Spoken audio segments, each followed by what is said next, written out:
മനസ്സിലാക്കാൻ കഴിയുന്നത് അജി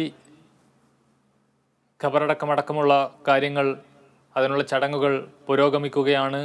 ഈ ആശുപത്രിയിലെ വിവരങ്ങളടക്കം ഈ ഘട്ടത്തിൽ മനസ്സിലാക്കേണ്ടതുണ്ട്. നിലവിൽ എത്ര പേരാണ് ആശുപത്രിയിലുള്ളത്? 4 പേർ ഗുരുതരാവസ്ഥയിൽ മെഡിക്കൽ കോളേജ് ആശുപത്രിയിലുണ്ട് എന്നാണ് മനസ്സിലാക്കുന്നത്. മറ്റ് ആരൊക്കെയാണ് ഇപ്പോൾ ആശുപത്രിയിലുള്ളത് അജി?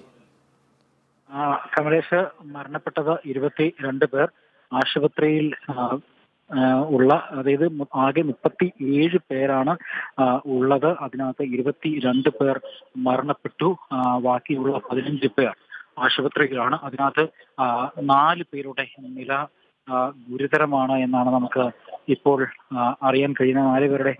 4 പേരും കുട്ടികളാണ്. കുട്ടികൾ ആദ്യം 7 പേർക്കായിരുന്നു ഗുരുതരം. പക്ഷേ അത് 3 പേർക്ക് ഇപ്പോൾ പരിക്ക് ഭേദമായി എന്ന് അറിയാൻ കഴിയുന്നു.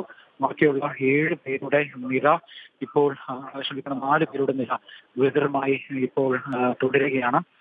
ഇപ്പോൾ ഈ സംസ്കാര പള്ളിക്കുള്ളിലെ സംസ്കാര ചടങ്ങുകളെല്ലാം തന്നെ പൂർത്തീകരിച്ചു കഴിഞ്ഞു.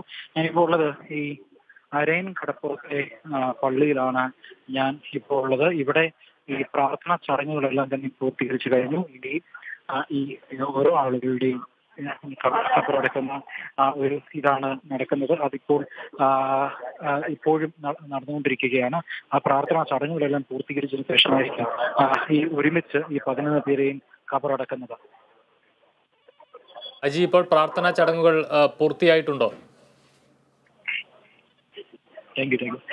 പ്രാർത്ഥനാ ചടങ്ങുകളെല്ലാം തന്നെ പൂർത്തീകരിച്ചു കഴിഞ്ഞു. സാദിഖ് അലി ശിഹാബ് തങ്ങളുടെ നേതൃത്വത്തിലുള്ള പണ്ഡിതന്മാരാണ് ഈ പ്രാർത്ഥനാ ചടങ്ങുകൾക്ക് നേതൃത്വം നൽകിയത്. പ്രാർത്ഥനാ ചടങ്ങുകളെല്ലാം തന്നെ പൂർത്തീകരിച്ചു കഴിഞ്ഞു. ഇപ്പോൾ ഈ സംസ്കാരത്തിനുള്ള ക്രമീകരണങ്ങളാണ് ഇപ്പോൾ ഇവിടെ സന്നദ്ധ പ്രവർത്തകരുടെ നേതൃത്വത്തിൽ നടക്കുന്നത്. അത്തരത്തിലുള്ള ക്രമീകരണങ്ങളാണ് ഇപ്പോൾ നടക്കുന്നത്. കമലേഷ്,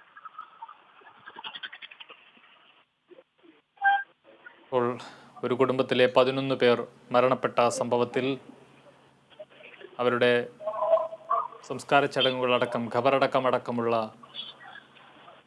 കാര്യങ്ങളാണ് നടക്കാൻ പോകുന്നത്. അധികം വൈകാതെ ഒട്ടുമൽ പള്ളി ഖബർസ്ഥാനിൽ ഈ 11 പേരും അടുത്തടുത്ത കുഴിമാടങ്ങളിലായി ഇവരുടെ ഖബറടക്കം നടക്കാനുള്ള ഒരുക്കമാണ് നടത്തുന്നത്. 11 കുഴിമാടങ്ങളാണ്